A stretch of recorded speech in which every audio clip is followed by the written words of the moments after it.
was it your face and then two icons? Maybe I screwed it up.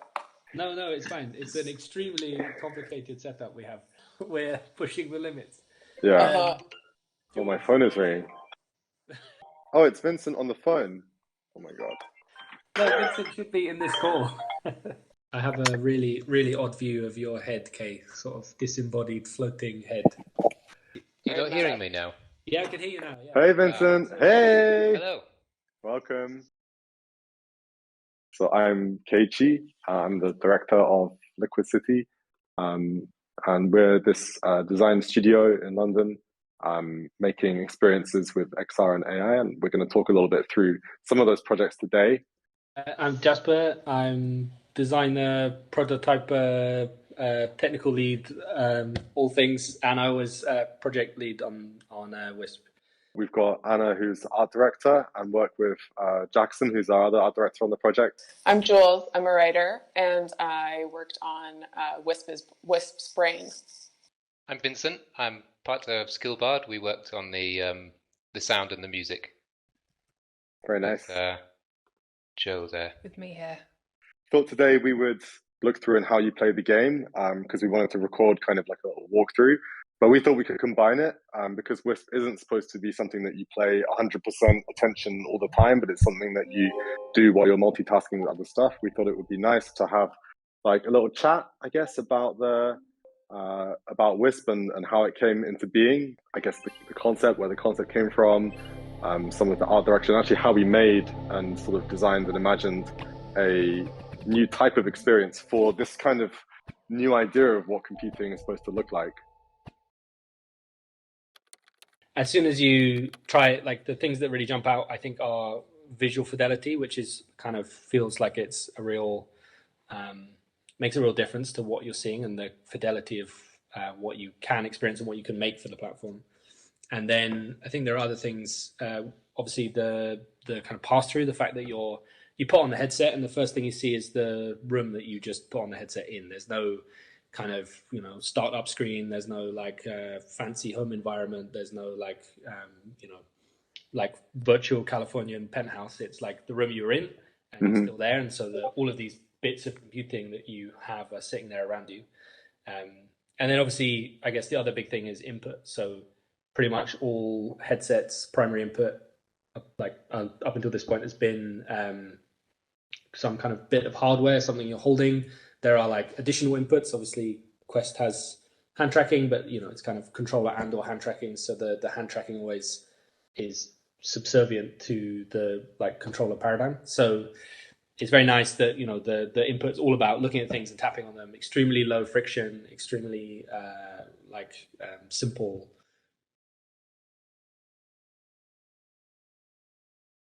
I think it might be interesting to show like a bit of Wall, which is one of the project that we did previous. And I think Wisp is very much like the kind of like child of Wall. This one was released last summer. Yeah, so this is actually just filmed over there, and it's an XR experience based on the web that allows you to basically have an encounter with this talking owl called Wall. And Wall is a teacher about the Redwood Forest, and you can ask any question and it'll be able to answer. The tallest tree in the forest is a whopping 371 feet tall. That's almost 6 times taller than a T-Rex. We wanted to be able to like make a project that was small and achievable, but we wanted to be able to make it something very beautiful and very well crafted. So we thought it would be very interesting to use the kind of world that we'd already built out for our mobile AR game Overbeast for that as well. So Overbeast is a game which is available for iOS and Android. It's a location-based AR game where you basically nurture this location-based sort of virtual forest in the world around you. So through your smartphone's AR camera, you can see plants and you can see trees, and you can nourish them to make them bigger. You can plant new trees, and then you harvest pollen and resources from them to feed to your local Overbeast. And Overbeast is this huge creature from another dimension that lives in your city, and you work with everybody else around you, all of your neighbors, to work together to be able to train it and make it stronger. And then they compete in this interdimensional national league of overbeast battles.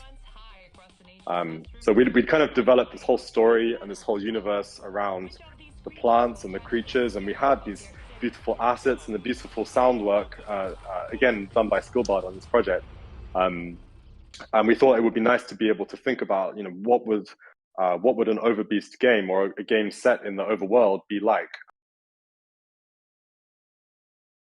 I think we also had some initial sort of guesses that the resolution was going to be really good, and that the light estimation and things like the way that reflections and lighting and stuff would work was going to be very beautiful. So we had this thought that maybe instead of trying to kind of take you into the overbeast world, we would bring like a little bit of the overbeast world onto your desk. So we started thinking more on this kind of object scale rather than in a world scale. And this is a thing that is kind of also a pretty unique new thing for Vision Pro, is this kind of the way in which, and Kay's demonstrating right now, is that you can have lots of things going at the same time. You're not just kind of immersing yourself in one thing, one experience, one job. You can have lots of things working all together at the same time. And so we thought, why don't we make a sort of beautiful object which is half decoration, half companion, that can sit on your desk? And the kind of cadence of how you would interact with it wouldn't be like a normal game. It would be much more, you just kind of turn to it and have a chat every now and then. So we made some initial storyboards. You are a person working with your new Apple Vision Pro headset, and you're just going about your usual daily tasks, and you place your Wisp on your desk, and a little seedling starts to grow. And then as you're working, you might be, doing some spreadsheets, doing some emails, maybe doing some video editing. It's all here, Anna. Like it's all real. and it's true. Look. Now, what's happening? It would be a beautiful thing, little tiny ecosystem that grows slowly on your desk. And when you get bored of doing your dull emails, you can turn to your character and have a little chat and get a bit of friendly communication. You can also pop some of the little buds as a little sort of idler game. And then as you interact with the character and as you pop the buds and he eats them, then the whole tiny forest grows around you in the background. I also did a more immersive version. So I think we would still like to do this, right? Like this kind of immersive mode that you can go into. These volume modes that exist within like Vision OS can kind of transform into these larger environments. So it would be very nice if you could kind of, go into the sort of sanctuary. You would kind of forget about everything else you were doing and go into this other world for a moment of kind of meditation and a bit of like taking your mind off something and having a beautiful experience. And then you would kind of go back to your work again. Yeah. But I think we didn't, we ended up not going with so much that immersive route because I think there were limitations around what we could actually achieve in terms of spatial persistence, that kind of led us to understand a bit more about like what Apple intended for, how you use this kind of spatial computing system. The expected persistence was kind of an interesting thing that we all assumed that you'd be able to, fill up your world with objects and leave them there and build a kind of virtual desk. And I think we just assumed that would be there, but actually found that the persistence of objects in the space is much more temporary. So you can put things out in this kind of arrangement, and there is some stickiness. Like there's some kind of rules that like if you walk away and come back, those things will still be there, but you can press and hold one button on the hardware and it will all kind of reset itself and rearrange itself around. Should I do it? So, no, don't do it. You'll break your arrangement. Yeah, you can do it, and then you can spend some time rearranging. You can show off de-arrangement and rearrangement. Yeah, but it's much more transient, right? It's more like objects that you have in space, and they're not necessarily anchored to spaces in your room. So I think it's that kind of changed our approach and made us feel that this top version up here, where you have the kind of more contained object that you have alongside other objects, and it could be portable, right? You can put it on your desk, or you can put it like next in the kitchen counter when you're washing up, or wherever it is you want to have like access to that little portable island, you can have it with you. Okay, so let's play. Let's play Wisp. So we're on the test flight version here, but this is the same that you get on the App Store. Have we got anybody in the comments, by the way? If anyone wants to ask any questions or try out anything, there we go. Everyone's just watching. Agog. Woots and hollers. That's a direct quote. Okay, so here it is. This is the knoll, and this is the first time you meet your little wisp here. Hello. And here you've got this bar that comes up, tap to type. So I can tap it with my finger, or I can tap it with just with an air tap. And I've got this physical keyboard paired, so I can actually just enter text into here. But you can also use the air keyboard as well.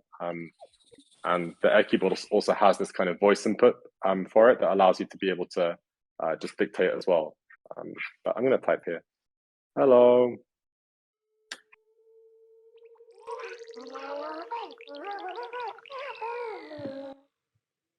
Very nice. I have got a new Apple Vision Pro. I don't know if it knows what the Vision Pro is.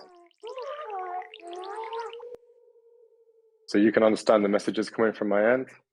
Yes, I can.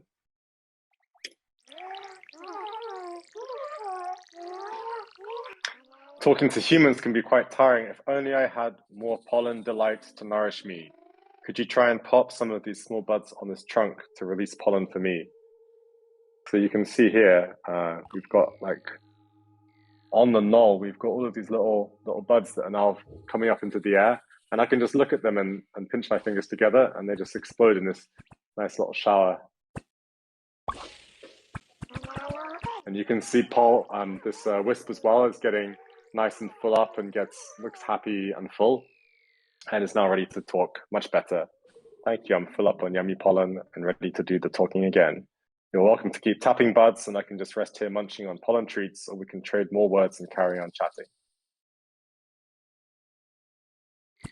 This interaction of popping buds was actually kind of the starting point for the project in a way.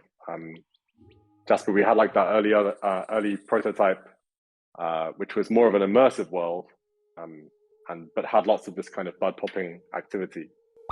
So we're quite excited by this like look and tap model, and as soon as we were able to try it, it was clear that it has its limitations. You're kind of using your eyes to select things, and obviously it relies on your hand pinch being visible. But in general, it feels really responsive and quite magical. I think just did some very simple prototypes that we were kind of able to quickly test.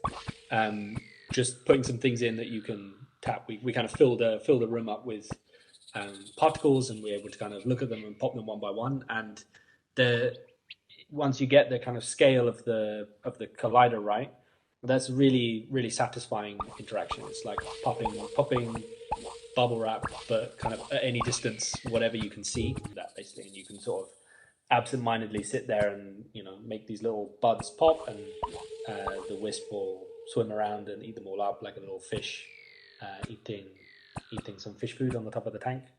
And that it's kind of simple, but it's so it's very well delivered in the device.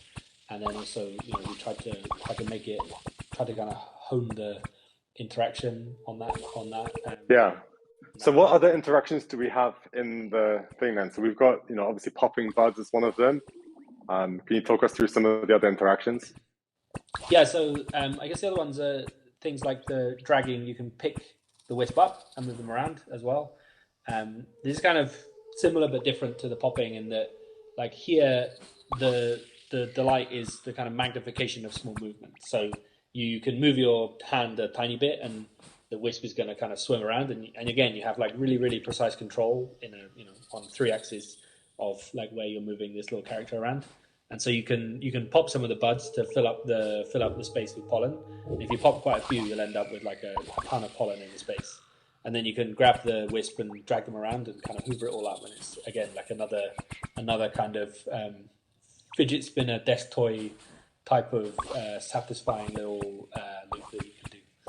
And I guess the other thing is, as well as obviously the typing, there's the turntable, which is like simple, but very is another kind of another classic hand interaction thing. Is if you kind of restrict your hand, the output of your hand movement to a single axis, it feels really nice because you have a lot of control, a lot of fine grained control over what's happening. So in here we can do it directly and indirectly, and they kind of have their own charms, I guess, in each way of using it.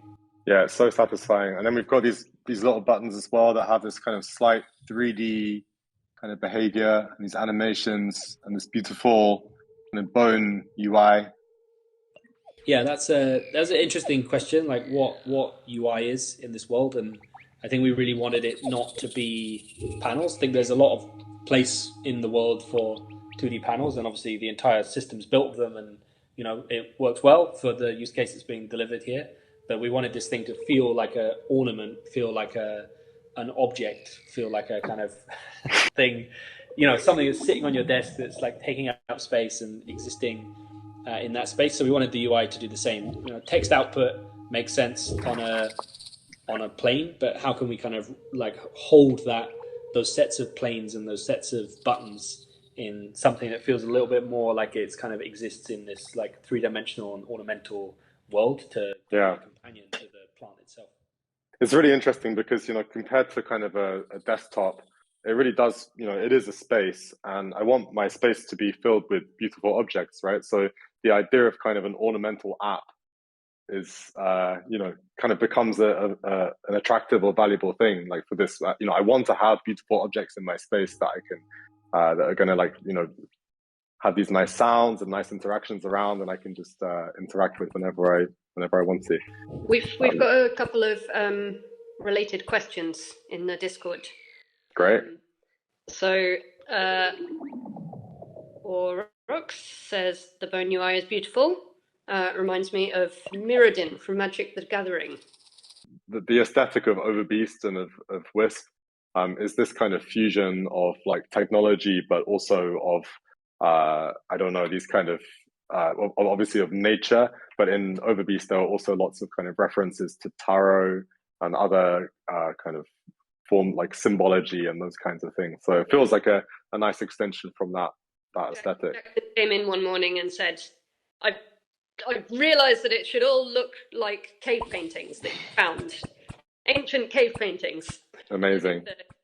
The bone UI is kind of hearkening towards that sort of like fortune telling with bits of bone and shell and that sort of old ancient system of talking to spirits.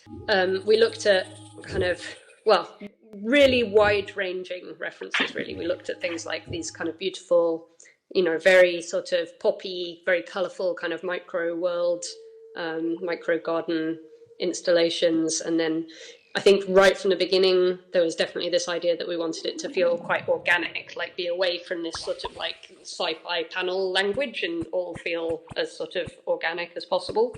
I was also thinking a lot about where someone sits and thinks or where someone does their work. So these here are Scholars' Rocks. The whole idea of the Scholars' Rock is that it's a beautiful rock that sits on your desk and you can lose yourself in contemplation of the beauty of the rock. And things like Cabinet of Curiosities, and even this is the Studiolo, which is was in the Duke of Urbino's castle, which I enjoy as a reference because it's a place to think, but actually the whole thing is kind of trompe-l'oeil as well. So this is kind of virtual. It's just a flat wall. Yeah, it's all wow. marquetry. Amazing. Beautiful. Well, I don't know if anyone can see any of the influences coming through. It's all about kind of having, filling your space with beautiful objects that inspire you and let you contemplate when you're thinking about other things, rather than, being in the kind of like very kind of blandified minimal apartment. You're not in that space. You're kind of you're able to have some kind of objects of beauty that inspire you around. So I think there was another brainwave of Jackson's, which was that he was going to do all of his design sketching on the iPad rather than doing it in the Figma or in Illustrator. So everything immediately became much more kind of gestural and like sketchy and organic, which is really good. So these were some different explorations of these kind of like strange sort of jelly kind of form UIs that he explored. In the end, we sort of, I guess, pared it back quite a lot. We tried sort of very, very minimal ones as well. Sort of just like very kind of beautiful golden kind of thread that runs around the outside. But in the end, yeah, we settled on this sort of like kind of bone that frames everything. The lighting really here is not very baked. It's actually very responsive. So one of the great things that you get from building an object in the shared space is that it's being rendered like by the headset, and so it's responding to the lighting condition in your space. So like Kay is in our office, there's this kind of soft yellow light, and the kind of plant is in a sort of yellowy light. He can also switch to the virtual environment by twiddling the little, I think it's called the reality dial or something. There's like the clock dial. Twist the reality dial. Go virtual. And now you can see that like the plant is kind of really different color balance. And this is because we built the whole object with like lit materials. And that, like, I guess, I don't know if you have any, I think you have some stuff maybe in the Figma about this, but about that, like, there's a challenge there that I think would be, this has been a challenge, right, in the project. It's like trying to make it look good everywhere. And yeah, maybe it'd be interesting to hear about like composing an object that can live in any context. Great. I mean, we've got also some of the models from the early development of the project. So I thought it'd be quite fun to have a look at some of those as well. The first one is just a reflective sphere, right? It's just a straight material. And this is kind of incredible that it's just mapped the space. There's no kind of spatial mapping that you have to do. You don't have to set up or like scan your space or do anything. But it just comes sort of with a kind of reflection map. You can see on the table here, it's kind of madness. Let me move around. I'm not plugged in here, am I? It's not perfect, but it's doing some really impressive stuff.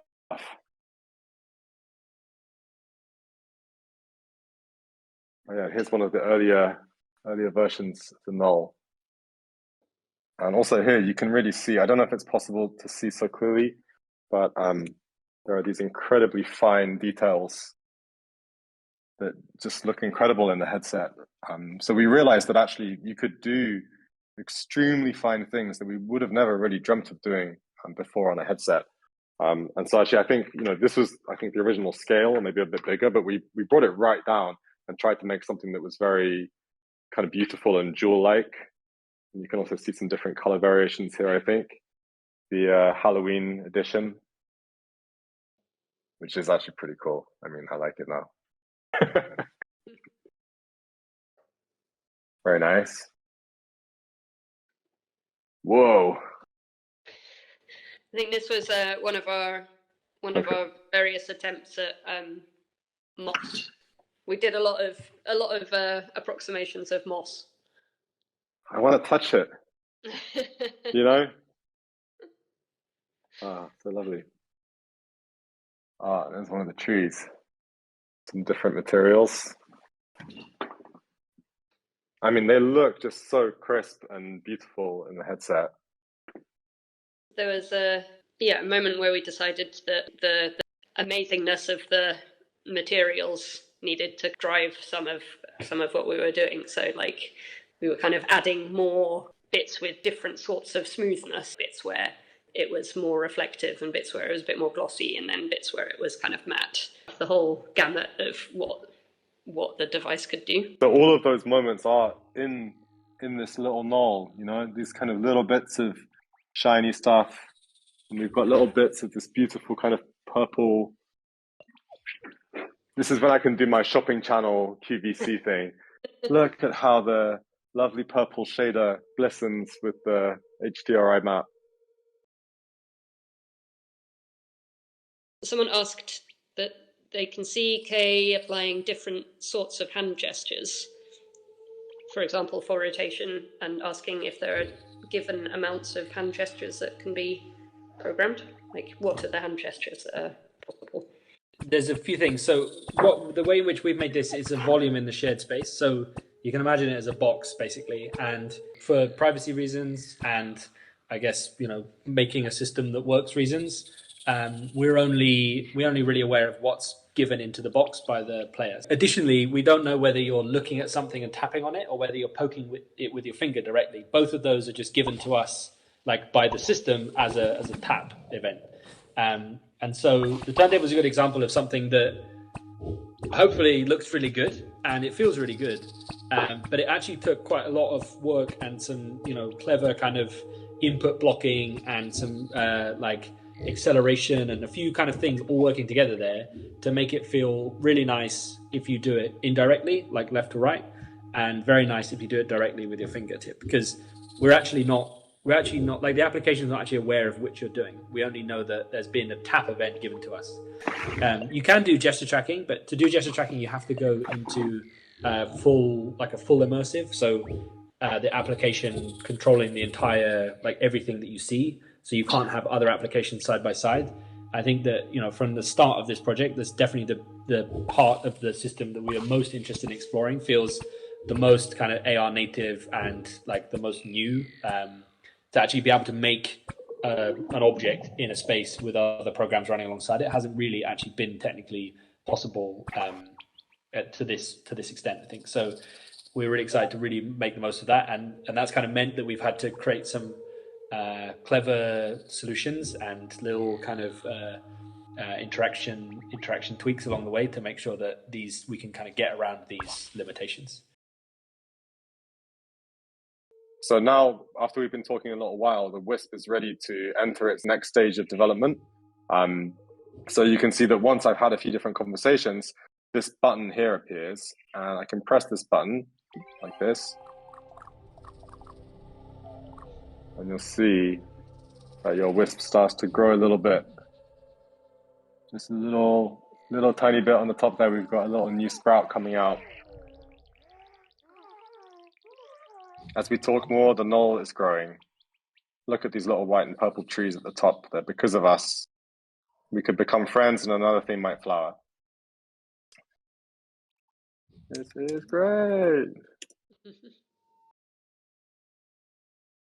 But Jules, are you there? Because I'd love to hear a little bit about the character of the Wisp and sort of what your approach to writing it was, if you're there. Yeah.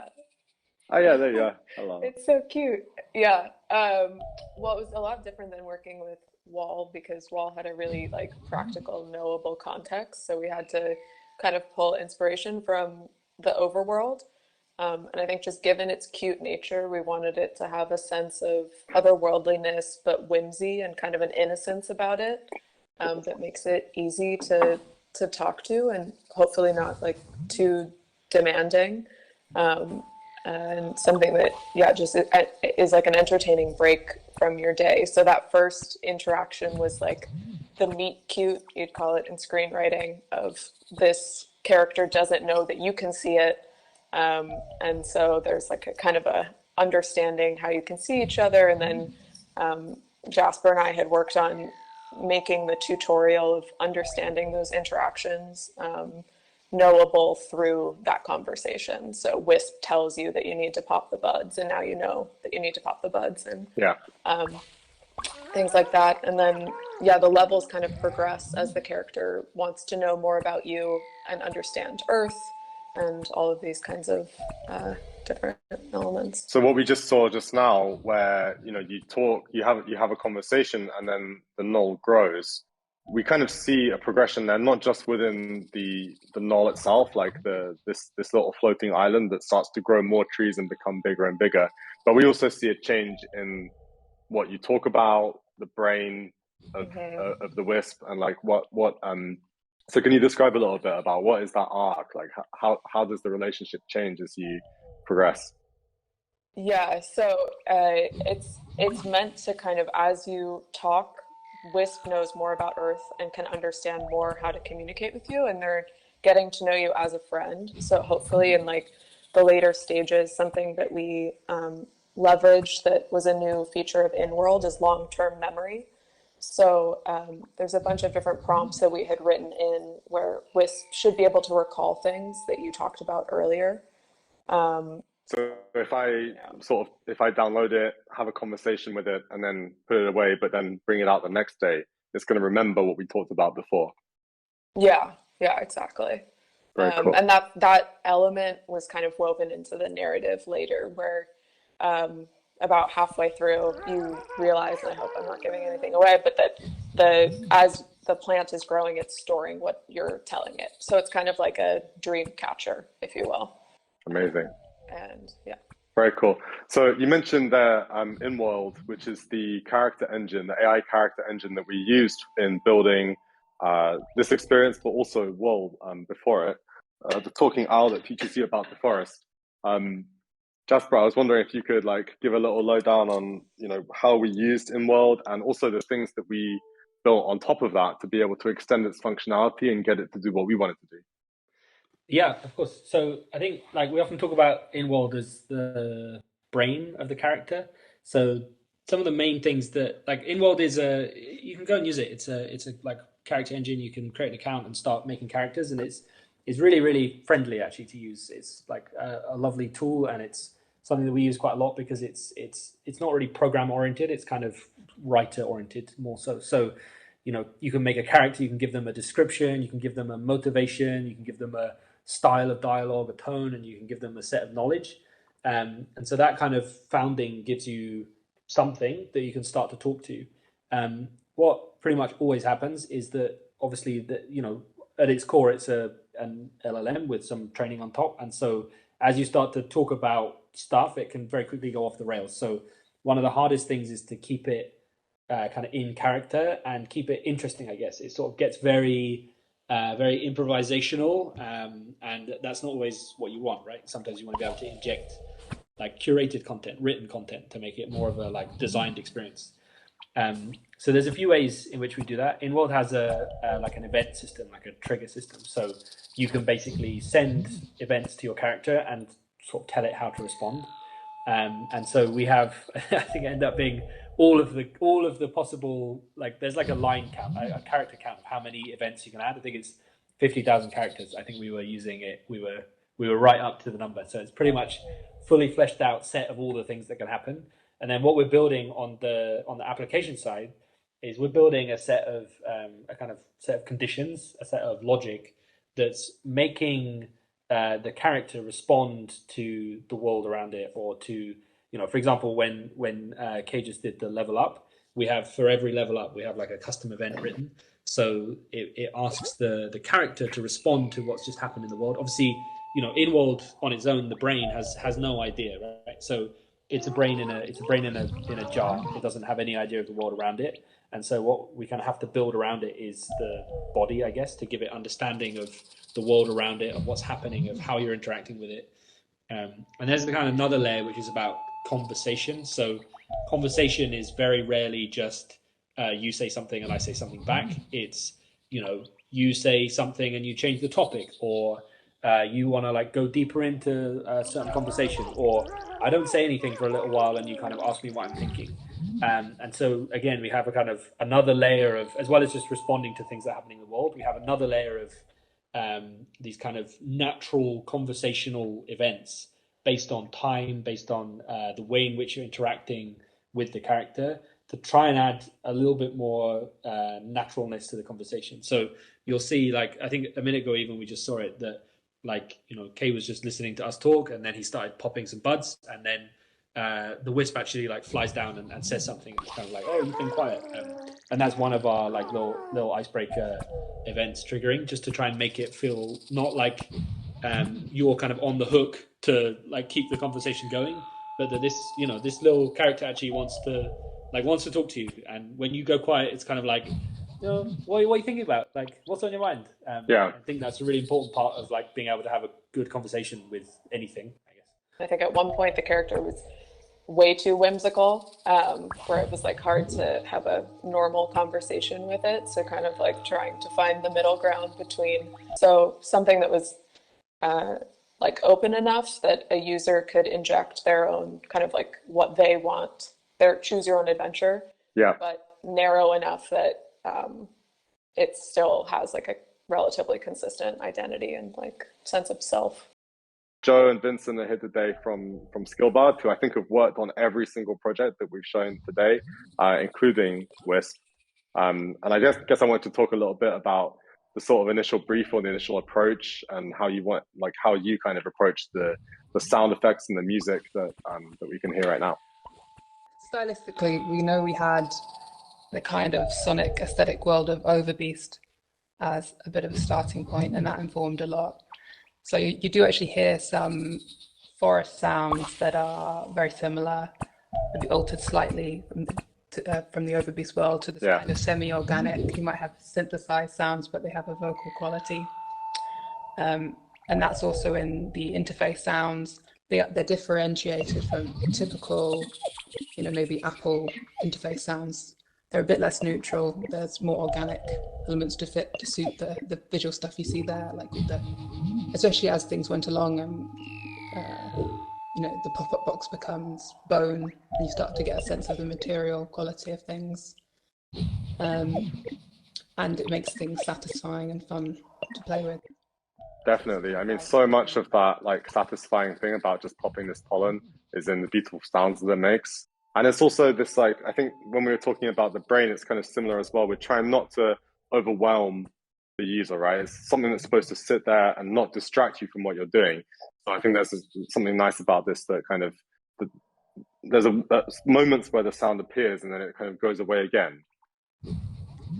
Yeah, absolutely. And that is a difficult balance, to make something kind of satisfying and something you notice a bit, but not too much. Like you notice it when you engage with it.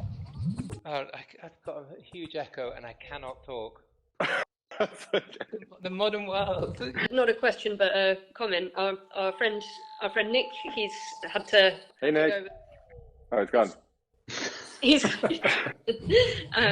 he was commenting on how amazing he finds it to watch a design presentation through point of view like this. It's amazing. I can just sit here and everything moves around and Jasper can control this and I've got everybody laid out. So I mean, it feels really good. Yeah.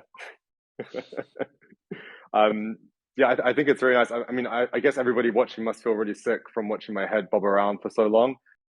But that's great. Thank you so much. Well, I think, from us, like, we were very curious to make something for Vision Pro, and we are so happy to be able to get something out for launch that we feel very proud of. Obviously, you've heard today about some of the love and craftsmanship that's gone into this. So I hope that if you do have a Vision Pro headset, that you have a chance to check out Wisp and let us know what you think. We have all sorts of ideas of what we'd like to do with this project in the future. I think we already saw in some of the storyboards about this possibility for an immersive mode where you can go into the forest, the overworld forest of Wisps, and kind of enjoy that sort of more immersive feeling with these incredible soundscapes and immersive interactions. We think that could be really magical. But I also very interested about thinking of this thing as kind of a fish tank, and imagining other wisps being able to kind of populate the space, maybe wisps with different personalities or even different capabilities, like the world of agents. So, even though we're operating within Apple's vision of what this kind of spatial computing environment can be, we're also very interested about pursuing this idea of agents and our interactions with computers being much more like the interactions with these kind of living things. Feel free to hang out on our Discord. It's always nice to have people around, and we do post here occasionally as well. See you next time.